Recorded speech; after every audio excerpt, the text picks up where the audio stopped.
Oi, tendo sido feita esta introdução, vamos a uma pilha de lanterna. Claro, existem as pilhas palitos, existem aquelas mais gordinhas. Vamos imaginar uma das gordinhas. O que tu encontra numa pilha? Primeiro vamos ao texto para entrar no assunto quantitativo.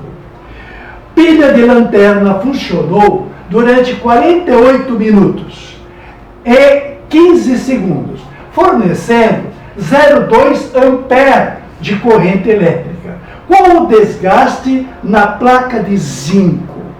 Bom, primeiro, esse movimento de elétron chama-se corrente elétrica.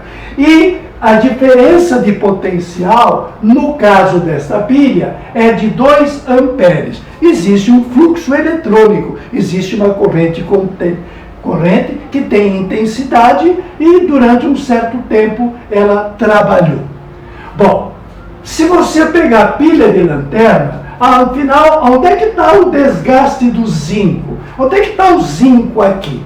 Então, vamos à continuação do problema. A figurinha nos mostra um bastão de grafite, carbono puro, teoricamente puro. Muito bem, está aqui o bastão de grafita e agora nós temos uma separação onde existe uma pasta na parte interna de bióxido de manganês. Como o oxigênio é -2, esse manganês é +4. E do lado de fora também tem uma pasta onde existirá o cloreto de zinco, cloreto de amônio embebidos em água. Então, a pasta é feita do bióxido de manganês com cloreto de zinco, cloreto de amônio. Isto numa pilha nacional. Aquelas pilhas, houve uma época, uns 10 anos atrás, houve uma invasão de pilha no Brasil. Tudo da China. Pilhas cujos materiais internos, que já são perigosos, já são nocivos ao meio ambiente, porque peixe não quer nem saber de manganês. O que o peixe vai fazer com amônio? Pelo amor de Deus. As pilhas chinesas, dizia-se, eram pilhas condenadas em qualquer lugar do mundo, aceitas no Brasil pelo preço barato. Bom, a verdade verdadeira é que se aqui eu tenho um bastão de grafita e aqui no meio eu tenho uma pasta desses dois conjuntos, o externo em preto é zinco e contornando o externo nós temos um material de papelão colorido e tal. Mas o material de papelão não recobre totalmente o zinco. Tem essa parte de baixo que é zinco mesmo. Muito bem. Então o zinco está na lateral inteira. A Unicamp, que fez essa questão, nos traz esta outra informação. Reações que acontecem são essas duas. Nós temos que entender aonde que elas acontecem e quais são os polos. Bem, dentro dessa pequena revisãozinha, tudo começa com quem tem vontade de oxidar. Quem é que tem maior capacidade de oxidar? Quem tem maior capacidade de oxidar, oxida e gera elétron. Aqui, contrariamente a lá, nós não temos os potenciais, mas nós temos uma dica. Quem é que está gerando? Quem é que está gerando elétron? Quem está gerando elétron é o zinco. Porque esta mistura aí não está gerando, está consumindo elétron. Portanto, já posso dizer que esse aqui é o polo negativo. Por que é o polo negativo? Porque está gerando eletricidade. E a eletricidade de quanto? Não sei, eu vou descobrir. Mas está gerando elétron. Então, voltando para a nossa figurinha, o que acontece? Todo zinco que está na parede interna vai virar machinho, vai virar cátion. E os dois elétrons que cada átomozinho produz, esses dois elétrons vão ficar passeando por aí, vão ficar girando para cima, estão à disposição. Vamos, em especial, verificar os zincos que estão na parte que está em aberto para o exterior. Aqui também, átomos de zinco vão se transformar em cátion zinco e os seus elétrons vão ficar à disposição. Pronto! Pronto! Já descobri que aqui é o polo negativo. O polo negativo da pilha é onde está sendo gerado elétron. Claro que a figura mudou bastante de aspecto. Temos então aqui o chamado polo negativo e a palavra ânodo não está dando para entender ainda, mas daqui a pouco eu vou entender. Por que de polo negativo eu vou chamá-lo de ânodo? Porque para o equilíbrio da pilha haverá um movimento dos íons que estão em excesso, para a pilha não parar de funcionar. Aquela história de colocar a pilha usada, fraca, na geladeira, para reestabelecer o equilíbrio, até que dá uma sobrevidazinha. Seria por aí. Os ânions vão justamente para lá, porque lá é que se criou muito cátion. Então, o ânion da pilha vai para o polo negativo, não que negativo atrai negativo, ele está indo para lá. Então, o polo negativo é a parte de baixo. E os nossos dois elétrons, os nossos preciosos dois elétrons estão aí. O que esses dois elétrons vão fazer? Vão fazer o resto. Eles vão agregar o dióxido de manganês, vão agregar, conforme a Unicamp, vai agregar o amônio e vai transformar o dióxido de manganês, cujo NOx é 4. O oxigênio é 2, 2 oxigênios dá 4. E vai se transformar em, se o oxigênio é 2, o manganês aqui é quanto? É 3. Então, o 3 vai para lá, o 2 vai para cá. O manganês 4 está reduzindo para manganês 3, consumindo elétron.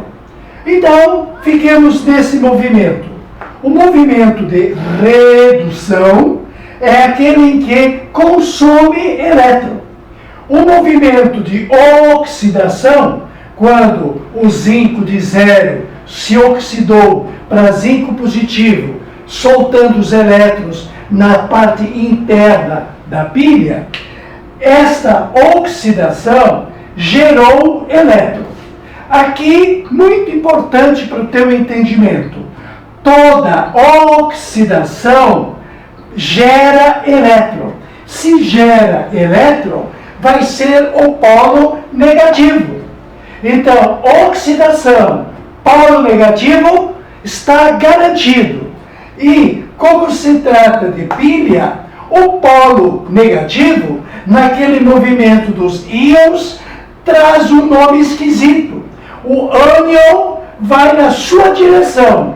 Então, a oxidação feita no zinco, que gerou elétron, polo negativo, chama-se de quê? Chama-se de ânodo. Aonde eu quero aproveitar para te tranquilizar. Toda vez que você tem vogal na identificação do eletrodo, tu use vogal no nome deste eletrodo. A oxidação do zinco é o polo negativo, é uma oxidação vogal e se chama de ânodo. Porque você, cada vez pensar no íonzinho que corre, tu não merece. Então basta vogal, vogal. E aqui, no caso do manganês, de manganês 4 para manganês 3, é uma redução de carga. É um consumo de elétron. Se ao gerar o elétron é polo negativo, ao consumir elétron é polo positivo. E o polo positivo não é aquele que leva o nome atrapalhado de cátodo, porque no equilíbrio dos íons da pilha, o íon positivo cátion vem para cá. Então, não que o íon positivo, pela 17ª vez repetido, não que o cátion vá para a placa. O cátion vai para a direção da placa. Então, dá o nome de cátodo. Portanto, para te tranquilizar, aonde há consumo de elétron é uma redução consoante.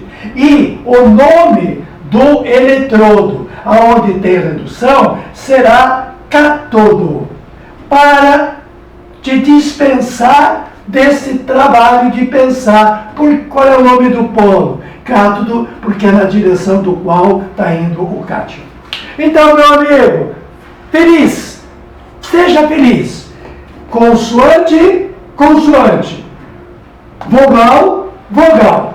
Temos então aí o entendimento da questão da Unicamp. Aonde que acontece?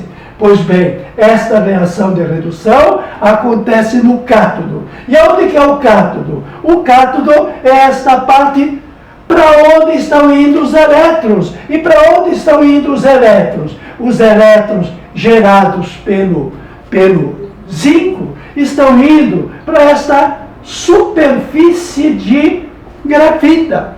É na superfície de grafita que os elétrons vão, porque a grafita é um ótimo condutor de eletricidade e conduz os elétrons. Nesta superfície da grafita é que está acontecendo a redução desta pasta identificada por essas pessoas. Temos então aí a conclusão de um estudo feito com muito carinho e muito detalhe.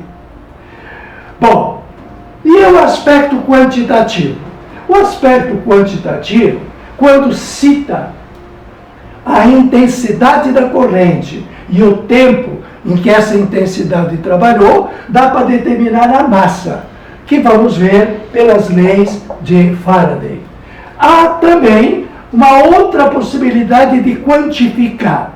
Quando não existe intensidade de corrente, quando não existe o tempo, nós temos outra forma de quantificar a pilha, que seja pelos valores de seus potenciais. Nós não vimos de que o alumínio, ao se oxidar, o faz com vontade de 1,66 volts? Muito bem. Nós não vimos que a prata não faz a redução com vontade? Vontade de quanto? Vontade de reduzir de 0,80. Então a prata vai receber elétron e vai somar 0,80 volts. Quantitativamente, qual é o resultado desta pilha?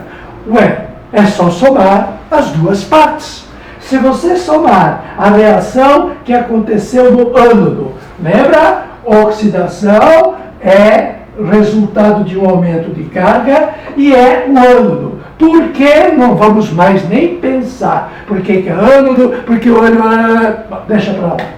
E se você somar a reação anódica com a reação catódica, tu vai ter um resultado, a equação global. E qual é o resultado? A equação global. A equação global será a quantidade de elétrons que foram criados foram 3. A quantidade que são consumidos é um só. Para que eu some e elimine esse termo comum, eu vou precisar de 3 elétrons. E para eu usar 3 elétrons na quantidade estequiométrica proporcional, eu vou ter que multiplicar tudo por 3. Vou ter que multiplicar por 3. Então serão 3 cátions prata, 3 elétrons, 3 átomos de prata e vou multiplicar, não vou multiplicar. O potencial é invariável na quantidade, só muda no sinal. O potencial de prata, prata que se preze, tem o potencial 0,80. Se for um potencial de prata de redução, é mais 0,80. Se for um potencial de prata na oxidação, será de menos 0,80. Mas prata é prata, não é prata por grama. Aumentou a grama, aumentou o voltagem. Não é prata voltagem por mol, não é relacionado a nada. Portanto, multipliquei por 3 a segunda equação e não multipliquei por 3. Pronto. Quantitativamente, qual é o resultado dessa pilha? O resultado dessa pilha, então, será, pela eliminação dos elétrons, eu terei que o alumínio metálico, com 3 cátions prata, estará me dando, numa equação global, o alumínio de carga mais 3 e a prata de carga 0. E a soma desses valores vai me dar, então, a bagatela de quanto? De mais 2,46. Esta é a forma mais fácil e mais simples de trabalhar. Há uma expressão que diz também que pode ser encontrado através do potencial de quem se oxida, somado ao potencial de quem se reduz. Somando esse com esse numa fórmula, ou somando os dois numa equação bem química. Encerrando as duas partes, então vejamos. Se o polo negativo da pilha é a parte de baixo, que é a parte em que está em contato com o exterior, ali é negativo. Claro, uma intensidade de corrente que não vai te dar choque. Pode ficar tranquilo. Bom, se aqui é o polo negativo, onde é que é o polo positivo? Ora, o polo positivo será justamente a grafita. Se a oxidação acontece no zinco, a redução vai acontecer aonde? Na superfície da grafita.